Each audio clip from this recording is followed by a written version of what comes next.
Hai teman-teman, selamat datang di IT News. Tempatnya berita aktual dan fakta yang jarang diungkap media lain. Yuk dukung kami dengan cara subscribe, like, komen, dan share, supaya lebih banyak orang tahu apa yang sebenarnya terjadi.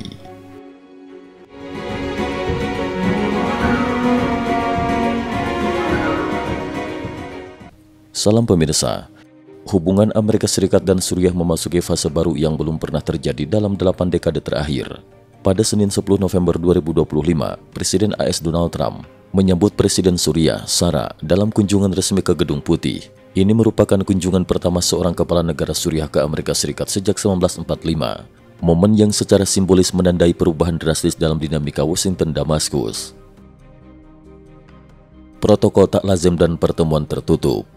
Sarah dan Menteri Luar Negeri Suriah, Saibani, tiba hampir 1 jam lebih lambat dari jadwal. Keduanya memasuki kompleks Gedung Putih melalui US Executive Entrance, pintu samping barat yang jarang digunakan dalam kunjungan kenegaraan. Biasanya, pintu utama dipakai sebagai simbol penghormatan protokoler bagi kepala negara. Langkah ini memancing spekulasi di antara pengamat diplomatik. Sebagian menilai Gedung Putih ingin menampilkan kesan kunjungan kerja yang tidak terlalu formal, sementara lainnya melihat sebagai sinyal diplomasi berhati-hati mengingat sejarah panjang ketegangan antara kedua negara. Tak ada media yang diizinkan masuk ke ruang pertemuan. Trump dan Sarah menggelar pembahasan 4 mata selama hampir 90 menit. Dilanjutkan pertemuan luas dengan tim keamanan nasional.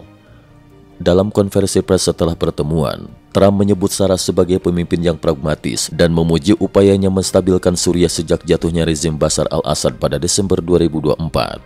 Trump mengumumkan keputusan memperpanjang sebagian waiver sanksi untuk Suriah selama 180 hari. Langkah ini mencakup pelonggaran pembatasan sektor energi dan infrastruktur penting dengan tujuan membuka jalan bagi investasi rekonstruksi pasca perang. Pembahasan inti mencakup kerjasama kontra ISIS, termasuk rencana operasi gabungan di wilayah timur Suriah, permohonan Damaskus agar Cesar-Ek dicabut secara bertahap sebagai syarat pemulihan ekonomi nasional, isu stabilitas regional, termasuk dinamika Iran, keamanan Israel, dan arus pengungsi Suriah. Sarah menegaskan dalam pertemuan bahwa pemerintahannya akan menghapus permanen seluruh mekanisme hukuman dan lembaga represif warisan Assad, membuka kembali dokumen-dokumen HAM untuk audit internasional, menjalin kerjasama lebih erat dengan Syrian Democratic Forces yang selama ini menjadi mitra utama AS dalam melawan ISIS. Dari pemimpin pemberontakan ke presiden interim, Sarah naik ke tampuk kekuasaan setelah memimpin gerakan perlawanan besar menumbangkan Assad pada 20 Desember 2024. Ia kemudian dilantik sebagai presiden interim Suriah pada Januari 2025. Pertemuan pertamanya dengan Trump terjadi pada Mei 2025 di Riyadh dalam forum keamanan Timur Tengah yang dimediasi oleh putra mahkota Arab Saudi, Mohammed bin Salman. Pertemuan itu mengakhiri lebih dari 25 tahun tanpa kontak langsung antara pemimpin kedua negara. Media Timur Tengah melaporkan bahwa pada hari kedatangan Sarah di AS, Washington secara resmi mencabut Suriah dari daftar negara sponsor terorisme, langkah yang membuka jalan bagi pemulihan hubungan diplomatik penuh, kerjasama ekonomi dan aliran bantuan internasional. Gedung Putih menilai pemerintah syarat telah memenuhi syarat dasar, termasuk memutus dukungan terhadap kelompok ekstremis, melakukan reformasi militer dan intelijen, membuka akses PBB dan ICRC ke wilayah-wilayah sensitif. Salah satu keputusan paling signifikan dari pertemuan ini adalah kesediaan Sarah menandatangani perjanjian penempatan pasukan AS di sebuah fasilitas udara strategis di Damaskus. Perjanjian ini mencakup pembentukan Joint Counter ISIS Command AS Suriah, koordinasi keamanan terkait Israel, pengawasan terhadap milisi pro-Iran di sekitar perbatasan selatan. Saat ini, sekitar 1.000 tentara AS telah ditempatkan di timur laut Suriah untuk mendukung pasukan Kurdi. Penempatan unit di Damaskus akan menjadi babak baru dalam struktur keamanan regional.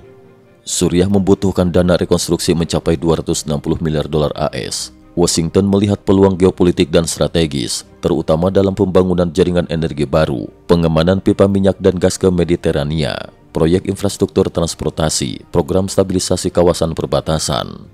Beberapa analis juga mengaitkan langkah Washington dengan rencana jangka panjang Trump dan Israel mengenai penataan ulang pengungsi Gaza ke negara-negara sekitar, di mana Suriah disebut sebagai salah satu opsi potensial, meski rencana ini masih kontroversial. Juru bicara Kementerian Luar Negeri Taiwan menyatakan bahwa diplomasi Trump di Suriah sangat pragmatis, tapi mengingat sejarah pelanggaran HAM di negara tersebut, dunia internasional perlu memastikan bahwa isu HAM tidak dikesampingkan demi stabilitas politik semata. Cukup sekian dulu, terima kasih atas perhatiannya. IT News juga memiliki channel di platform kancing.com. Mohon kunjungan dan bantu subscribe agar bisa mengikuti perkembangan dunia tanpa batas. Terima kasih. Link kancing ada di dalam description.